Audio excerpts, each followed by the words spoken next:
Hello, আসসালামু আলাইকুম সবাইকে। ভিউয়ার্স দেখতে পাচ্ছেন আমি এখানে কাঁচামরিচ বাটা আর রসুন বেটে নিয়েছি। এই যে আমি পালং শাক, এটা পালং শাক। এ পর্যায়ে আমি নিয়েছি পালং শাক, ধুয়ে ঝরঝর করে নিয়েছি, ঝরঝরায়া।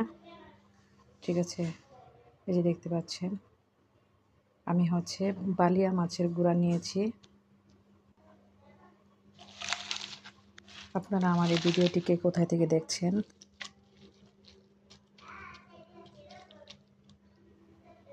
দেখতে পাচ্ছেন। এবার আমি এগুলো মথে নিয়েছি লবণ দিয়ে।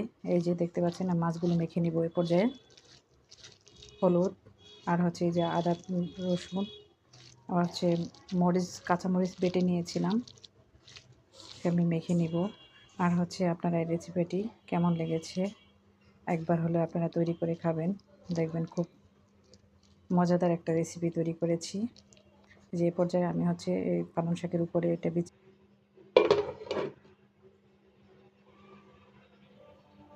এ পর্যায়ে আমি চুলায় দিয়ে দিব, অল্প আছে।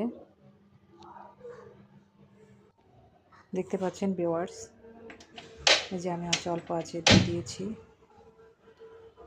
আপনারা একবার হলে তৈরি করে খাবেন। রেসিপিটি কেমন লেগেছে আমাকে কমেন্ট করে জানাবেন।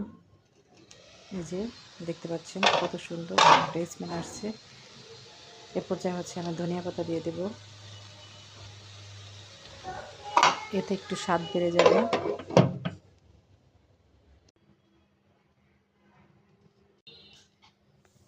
এই যে দেখতে পাচ্ছেন এ পর্যায়ে হয়ে গিয়েছে। আমি এরপরে আমি একটু ধনিয়া পাতা কুচি দিয়েছি। দেখতে পাচ্ছেন কতটা সুন্দর হয়েছে।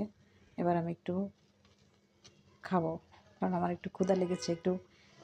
এই শাক সবজির জিনিস দেখতে আমার অনেক